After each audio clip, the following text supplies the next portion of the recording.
من خودم خواست بودم که اگر شما هم بریم من تنهایی در یگان چی میرم من همین میگیرم من به جناب والی میرسونم.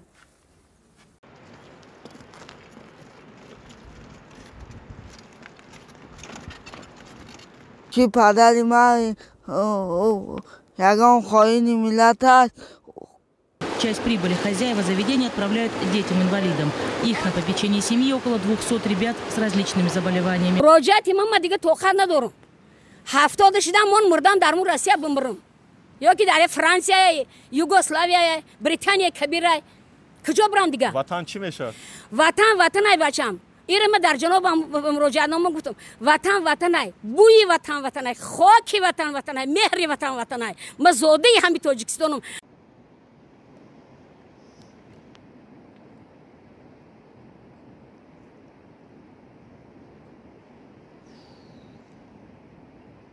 درود بینندگان عزیز شبکه‌های اجتماعی دلیر مالی، امیدوارم شما خوب و خوش و سریحال و سرپول هستید.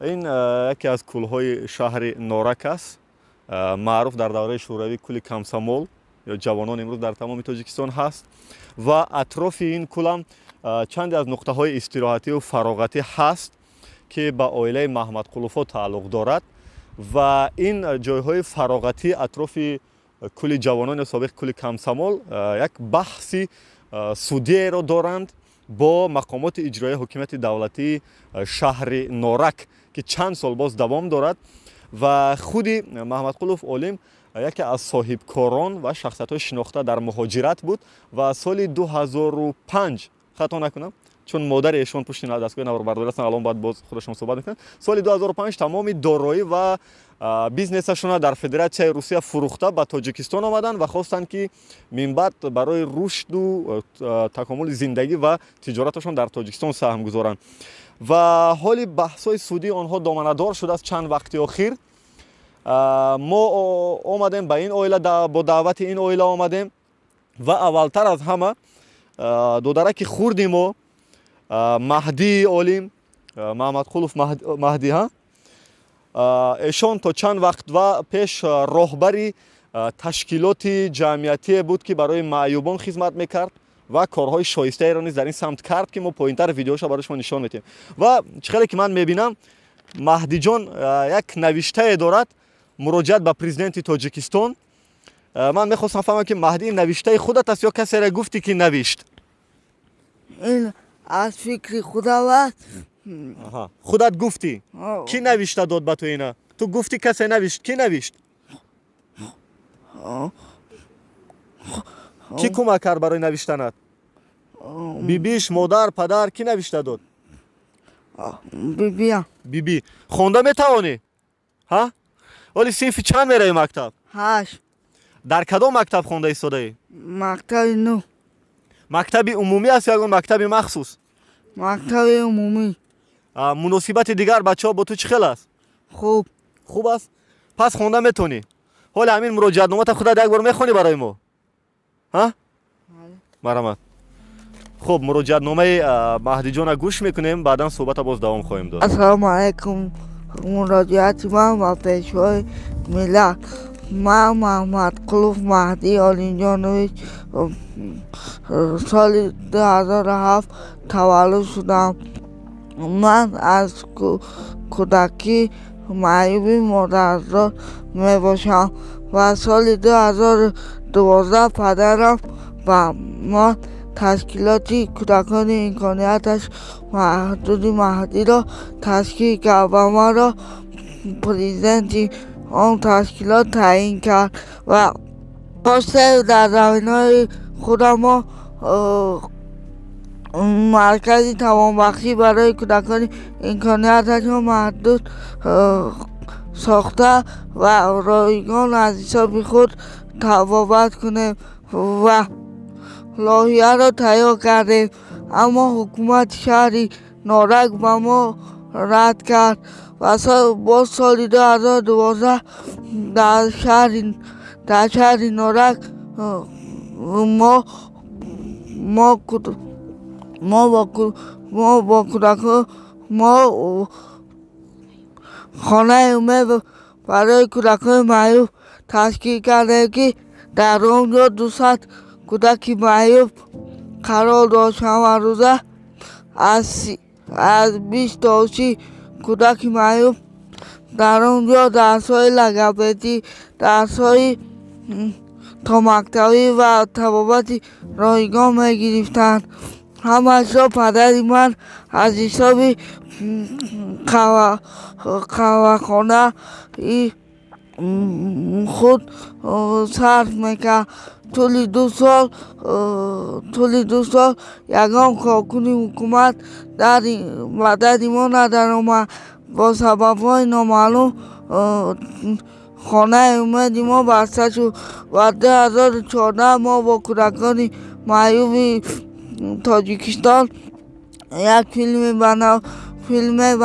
فیلم مسحکوی به نوا گرفتیم با نام دیسکو و در همون سال فستیوال فیلم های معیوبان و در شهر دوشنبه برگزار گردید و ما فیلم خود را به همونجا بردیم، اما فیلم ها را نشان ندادن که همه جوری ها از تاجیکستان بودن و پدر من توفه های بدیای های اول و توفه های خوب داد توفه کرد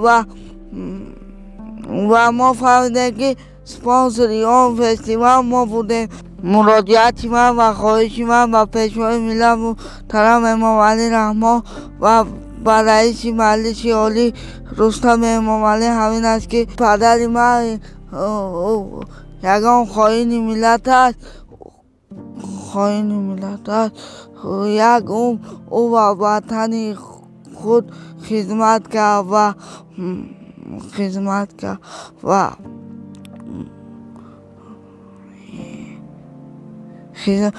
کرد. این رو شده همه مال و ملک آن را منصبداران از دستش گرفته ایستادند. من کلان شده ایستادم و مادرم وزمین شدم. همین سال امکم با من هر بچه توفه پدر من میتوانید مرا به دیگر دولت ها برد ولی همه دارایی‌اش را به کودکان معیوب صرف کرد. این رو شده منصبداران مال و ملک او را گرفته ایستاده‌اند. جناب عالی از شما خواهش میکنم که همه مال و ملک پدر من را جایهای فراغتی قهوه‌خانه و خراجاتی کرده او را منصبداران به ما برگرداند. التماس جناب عالی.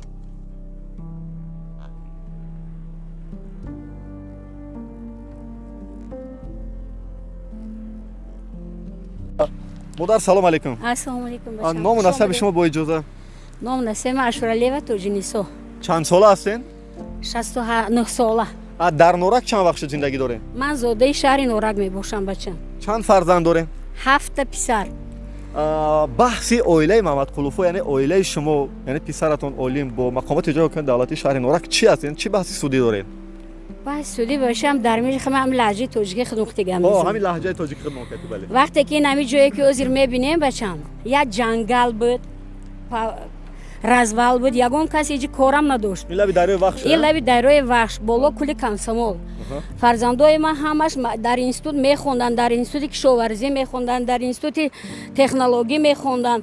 از برای همه زمین شده همش در مجرد مهنتی رفتن. مکتبای هم حال موندم خیل رفتن کار کردن برای حجت کردن نمی زمین نو. خب در وقتش همراه خود یارویش رئیس همیشه بود. با ما وعده دادن ما بخیر راست خود اینجا میگه که بیکار خوجا بود چخیل اینجا با رئیس نور آخه نه رئیس شهر نورک رئیس شهر نورک برای همه زمین گرفتن همه قدع با تلاشا بود همه چی بود خیر به هیچ که در کار نبود با ما دادن حجت زمین بیکار خوابیده بود هیچ که در هیچ کارم نمیکنه ما گفت که ما در همین نورک دیو کلون شدیم بچهای ما جای بودشون همیشه بود گرفتن خیر حجت کرده دادن ما غیر قانونی جای اشغال نکردیم بچم این غیر قانونی نیست که این روز خیلی بحث رفته است. زمین شما آباد کرده. زمین همه خیرازوال بین حالی دیده استین در اینجا. ولی یک بار عبدالله خوش که این طرف برعکس کردین که پشت آشخانه است اینجا. این پشت آشخانه. بله. این در اینجا جای برای نقطه سودا برای پخت پز دیگدانو. در اینجا جایی که خاک چیز میگه شاشلیک میپزن. خلاصه یک جای پشت آشخانه است اینجا. پشت آشخانه. ولی ما داخل میشیم یک لحظه. اینجا جای خوراک عمومی تیار کردن. ولی یعنی که حال خودمون آشخانه. ولی هیچ کس که نیست زمستان برای کمتر به ترتیب بس سعودی هم که رفته است برای ما در اینجا کار نکرده است. چند وقت دیگه این آشخانه کار نمیکنه؟ در این ای وقتی ای ماهی ما ولی بستیم. چرا ماه 2000 نوامبر ما کار نکردیم اینجا. فهم داخل میره. نوامبر کار نکردیم. در اینجا با گفته‌های اساسگذار صلح و وحدت ملی پیشوای ملت جناب عالی پرزیدنت جمهوری ریسپوبلیکمان و که انانای ملی سرشید بله ما امیر همه محصولات دست خودمونه در اینجا بچه‌م نگاه کنید سوزنی‌ها در اینجا صندلی که لخچر میپرتن صندلی که آدم‌ها در وقت سیاح‌های همه دولت می اومدن همینجا اودیخ میکردن این همی مهنت‌ها رو ما کردیم این همینجا همه هنرهای ملی این دیزاین دست آرایش دست خودتون است آرایش دست کلینو ما دختر ندارم کلینو فرزندای پدر این یادگاری‌های پدر و مادرمون بابیامون جمع کردیم و آوردیم همینجا همشون خیلی کردیم بچه‌م این همه عروسیو آوردیم موندیم ولی ببینید اوچا جان یعنی واقعا آبادی همش از روی سنت و ارزش‌های ملی سنت ارزش‌های ملی با گفتی پیشوای ملت انا کو بحث چی شو چی میخوان از شما بحث که امیر ما میگیریم کی میخواد گرفتن از شما خب پیش رئیس شهر اومده گفتن که وقتی که امیر بعد هلالبی قربانزاده که رئیس زنهای ریسپوبلیکای مورم چه دخترم حرمت میکنم رحمت به پدرش ما همون پیش همون رئیس اون وقتی ما فهمیدم که کلید میکنن تراکتور میوردن خیلی میکردن هموار میکردن قرار سود برآمده حال قرار سود نبود وقت ما پیش مازاد کی رفتم قربانزاده رفتم و گفتم که هم خیلی دخترم با ما همین خیگو که چخلا پدروج یک قمیزوری چی ما شما ندیدین اون وقت چه قرار برآوردن به همون که هلالبی ماشین خودشون قطعی کارخانه قطعی مرا گرفتن آوردن همیجا بار یکم رئیس دیگه اجرا رئیسا تو هم وقت دیگه نبوده در چه اساسی میکردیم من نمیدونم وقتی که همزاده همیشه اکی هلالبی قربانزاده رئیس بود ما همونجا قطعی هلالبی اومدیم همینجور همه را دیدن ما گفتم این هلالبی جانی نه با گفت دستورهای جناب عالی ما کردیم این اینجا کمیناشون هسته این فکر کنین بعدی ویا با رئیس شدن حالی همون رئیس نصرت الله زاده بود پیش ویا هم آمدم و با ما همین خیلی گفتن که اوه چجونی بچه‌های شما چه سرسخت که 15 سال مبارزه بردیان ما را میگن که بیا همینجور حوار کنیم مبارزه با کی رفته است اینجا با ما نه اجاره کی میخواد صاحب شما ما هم سیم نمیدونیم اخه یک ما دویم حکومت سیم ما نمیدونیم که ما همون میگیم که کی باشه درک شدگی است این اولیم در محکمه باز یک لحظه ما خودم خواستم که اگر شما هم بریم ما خانوی در یگان چی میرم ما همین میگیرم ما به جناب عالی میرسونم احتیاط کنید اوچا جان برای چی نمیموندن که شما برآمد کنید اوچا همین میشه همه زمین اوچا میشه گفتم برای نمیموندن حالی دیدید که حق حقدار گذشته است دیگه میخواین که دعوا کنید خب برادر اینجا که در آشخانه بسته است با همین خاطر ما مجبور شدیم که از تیرزه بگذاریم عبدالله میتونی گذاشته خواهش میکنم یک لحظه اوچا جان ما هم پیش شما بیایم یعنی این همون حولین آشخانه بحثی است که در تابستون است همون رئیس ممکن ما رو گوش کرده سوشال در چی حکومت کار کرده هر روز میبینیم شما تلویزیون در پایین نلبونده با ما گفتیم که بچه جان گوش کنین شما همین دروازه خودتون یک کس برای ماشین خودی چپه کنه شما دلتون نمیسوز در میکار کردگی خب اشاره دام نزد گفت که اون میرفتم پیش چی بود نوروز بعد نوروز یا را گرفتم یا که پیش نوروز نه پیش ویبر پیش ویبر خیر رفتم انا که بچه گوش کن چه دل من نمیسوزه همه بود داروی ما در همین رفته نگاه کنین نه یک بار با این طرف تو میخونه که عبدالله یک بار برابر ما دیگه بگیره که چی هست خاموش کن تلفن مادر جان آخر بحث سودی چی گتی حل شد و آخران حل نامد حل نشده این همیجا ما 38 گودک توی کردیم همیجا سالی؟ سال شاید برام داخل از حساب فرزندو همه حساب خودمون کودکای معیوب حساب یعنی سنگ دایره آبی دایره گویو برای که همیجا ما همه مهنت کردیم یگان ما اسپانسر خارجی نداریم زمین هم نداشت فقط خمیش آب بود خمیش آب بود اینا میره آباد کردن حالا تمام اطراف کل از شما است فقط کل از شما نیست کل ایمان نیست انا یو هم گفته سیان که خای گرفتن خای عقلا مایلش عقلا مور همه جایی که مهنتی مور ببینید شما همیشه ما توی هم گذروندیم هر جشن استقلالیت در روزی نوحافظتی گودکو در این خطوفه چه آوردیم بچه ما بغرض همه چی دیگه چیزی نداره ما در خانمان دو تا معیوبای از فرزند دیگرتون یا بچه یا نویری دیگه من اوش تماما گب نمیزنه اینی بچه‌م راه نمیگردن یک جو فهمیدم که فرزندای شما حتی برای خدمت بعضی از پرزیدنت‌ها رفته خوراک هم میپختنم چه آشپز که بچه هم بده نمیگن ها ممکن برای که تکلیف در یک مراجعتون ما خوندم در صفحه فرج بود خطا نکنم ممکن ها فرزندا میگن که تا جایی که من فهمیدم دیگر نمیخوان کاری سوداشون اینجا اجابت یک کم دلخنک شدن نمیخوان من دلخنک شدم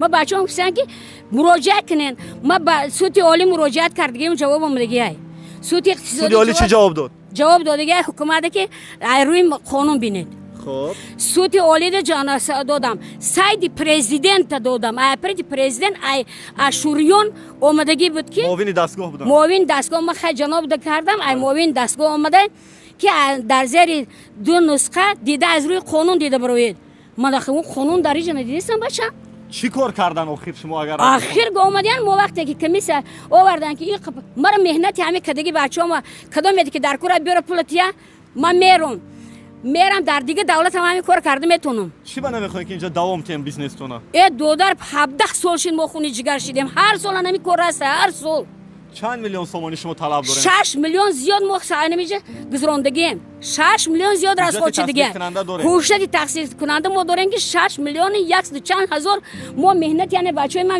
نه ماشینای در خونم نه کوارتیر دارن نه خونه ما هیچ نداریم هم در میجه در گودکای معیوب در کسلای روحی و کسل خونه هم مهنت ما در میجه ولی من نمیدونم که برای چی فرزندتون نخواستن که به ویدیو صحبت کنن گفتن که بگذارین مادر من اینا میخواستم فهمم که چرا فرزندتون سال 2004 تمام دارایی‌ها و بیزنسش در روسیه فروخته تاجیکستان آمد برای زمین برای که گودکی معیوب در خونه خواستن که خانه معیوب سازن هم بالا ده ما لایحه کشیدگی ما همش هست نه که همون لایحه در دست که قربانزاده هلال بی طرف اسایف گفتک طرف کی با شهرت کلاه دویم برشید اپا میپرسی که لایحه خانه معیوبای ما رو بیارین تا حاضر لایحه ما نیست کنی لایحه ما فرزنداتون میخواستن که خانه معیوبا بسازن فرزندای ما برای همین دو گوده که معیوب میخواستن شد حساب خودمان خانه معیوبا سازن حساب خودمان رایگان به گودکای خلق مهنت کنن همین خلق نورا خرسان بود وقتش که چیکارا کردیم و نه که روز در هم کارمو توف کردم من نمیدونم کی در کره زمین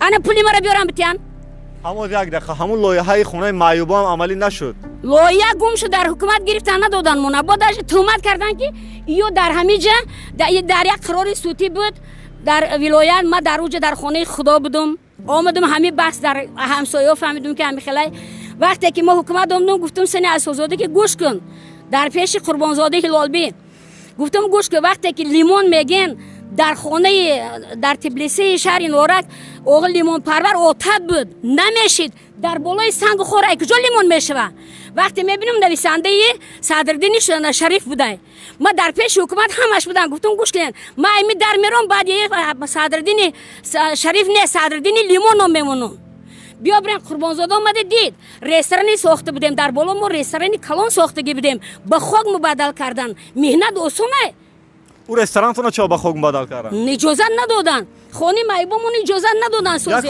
یک خانه معیوب دیگه که نبراتون در مراجعتش با پرزیدنت خانه امید و از حساب کی بود و چی شد او هم یک خانه داده بودن ما خانه امید کردیم 2 سال کردیم که همون هم کنده شد همون هم خوب کردن درای محکم کردیم ما برومدیم کی مبلغ گذاری میکرد اونجا مبلغ گذاری ما خودمون این ایمی روی این نقطه سودا این کارخانمون ما میگم که بچه ما برای هم 2 گوده که معیوبه که در خانه داریم ما همه دارایی ما در همین خانه معیوب رفته سای فقط معیوب نه تا اینجا با ما شناس مثال یا همسایه چیده ما هم گودکای معیود با یاردم میکنن این خیلی بد نمیشه.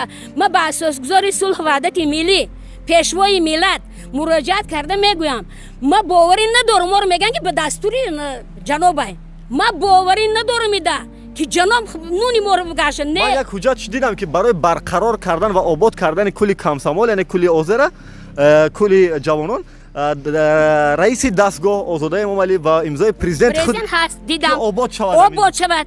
انا همون رئیسی که بود بعد همزاکی قربانزاده مرا گفت که ما چه میره ویران کردنه که با میسازم مرا همین خیلی استایدنش نقض نیست گفت مادر همین گپ مرا زدن. پس همون امضا را اساس میارن که دستور پرزیدنت ای گفت. دستور پرزیدنت آقا اپارات پرزیدنت مود مکتوب اومد که در زیر دو نسخه که دیده برای دایره قانون کنید. حالا مراجعت شما چی است؟ مراجعت من دیگه طاقت ندارم.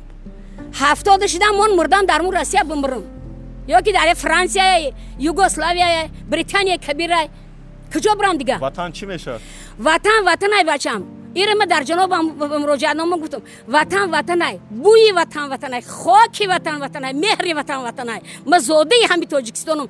ما کورای پرزیدنت جناب عالی همین خیلی خرسندم. ما هر یکم پیام میورم پروپاگاندا نکردم در حیات. کدام وقتی پیام جناب میشه ما در مهمانی هم باشم میام خونم پیام پرزیدنت ما گوش میکنم. اگر این منطقه برگردانن منطقه بحثیتون از خود نمیگیرم در کارم نیست پول ما بتیان میرم. چیکار میکردین پول شما؟ میرم یگون جای دیگه آباد میکنم. لیلنوباد آباد میکنم کلاب آباد میکنم. برای چی در نورک نه دیگه؟ اون نشید قدر من دونستم بچم. خودی ساکنی نورک میرم نمیشه دیگه. خب اینجا ویدیو گزارش این صحبت بحثی ما با اویله معذرت فراموش کردم. ابایا چول بچم ولی چیک ما برای چی نمیستم. من میترسم دیگه. از چی؟ از کی؟ فرزندو. برای چی؟ فکر کن. تو اینا بچه خونی تر برو یا چاپه کنه دیلت نمیسوزن. میسوزن میخزی تیوخ میگیری میزنم مودما. عصبی میشم. عصبی نمیشه. ما خودم مادرم اگر همیشه ویران کنی بیان ممکن که بیارم نویرم همش 27 نویر دارم. 7 کلین دارم. 7 بچه دارم. 42 اویلم دو آدمای میارم همه نویرم اینمیجا. 10 لیتر سیلرکر بنزین میارم. همون الان سر میتونم همیشه مزارستان شود. چی در کار گلستانش؟ برای کی میکنه ما به گفتای جناب عالی میکنم. با گفتای رئیس شورای عالی میکنم. مجلس عالی میکنم. ما هر وقت در تلویزیون رو میبینم فخر میکنم که زاده تاجیکستان ما یا رو برای دولتمون نه که ایجی که نورک دیگه مرا گوش نکنن. ممکن امیر جناب نمیدونه یک کینوی ما چند هزار دلار بود. ولی یک دفعه بود. یگان بار قبول خود پرزیدنت رفته شما؟ نه آخه نمیمونن ما بدوریم ما که بمونن. باور ندارن که قبول میکنن؟ نه باور دارم ای جناب. نه که ممکن باور. قبول رئیس شهر چی؟ رئیس مجلس. رئیس شهر رفتم باز شهروند دوشنبه نبودیم برای امور قبول. همچون رئیس مجلس عالی پیش نرفتین؟ نه. نرفتین؟ نه. خب فقط مراجعت کردم چی دست. مادر جان دیگه حرفی گفتنی نداره؟ حرفم بسیار علمم بسیار نیک چیکار کنم بچه‌م نمیدونم. ما اینجای صحبت، اینجای بحث، اینجای دعوا، اینجای نظر و اندیشه هایی که اویله کیوفا بودن محمد خلیفه در شهر نورک ویدیو گزارش ما را به انجام برسانیم در همین جای بسیار زیبا و آباده که حالی در ماهی فوریه ما دیده ایستادیم. من باور دارم که در تابستان لب دریای وخش بهشت از گفتیم ما در واقع بهشت در روی زمین از تاجیکستان ما این توسط ویدیو هم برای شما نشان دادیم تا این وقت لحظه پرچاشش ما دیدید الکی. بحث کجا است؟ جانب سیوم کی است؟ چگونه که مادر گفت ما هم نمیدونیم برای ما نوروشن موند. حقیقت هر کجا که هست خدا کند که حق به حقدار برسد و آرزو و آمال من هم همین است که خدا کند که فرزندای این مادر با گرفتن مبلغشون از تاجیکستان بیرون نروند. البته اونها این چیزا سخت خواهش دارن که دیگه میرن امید آرزوشون کنده شد، ولی من میخواستم که خدا کند که صاحبکاری در وطن رشد کند و صاحبکارای ما بیشتر بیارن مبلغاشون از خارج در داخل صرف کنن و از اینجا بیرون نروند. زنده باد صلح ثبات آرامش در روی دنیا و در تاجیکستان. پدرود تا درودهای دیگر. ها؟ حالی یه بار دیگه ضبط میکنیم میمونیم باینده چونه؟ از پرزیدنت جمهوری تاجیکستان همه رو طلب دارم که از به خلق جهان که از نام پرزیدنت هر کارو نگویند. به جوانمردی پرزیدنتمون، به رستقولیش، به کارهایش من فخر میکنم. من از جناب میندارم. در آخر گفتنی هستیم جناب طرف ما نگاه کنید، از حال ما با خبر باشید، برای که یک درصد من نیست در شهر نورک یک ای در سر ما نیست. کمتر که کار کردن میان اینا می جناب میگیرن ای را چکنه بیرون کنی دستور پرزیدنت های ای دستور ما با پرزیدنت دیگه کار نداره اختیمو. من باوری دارم که یک دست پرزیدنت جناب بهوده گناهگار نکنن، خلق جهان بفهمه شان پرزیدنت گناهگار نکنن. فهمیدین؟ این هم میتونم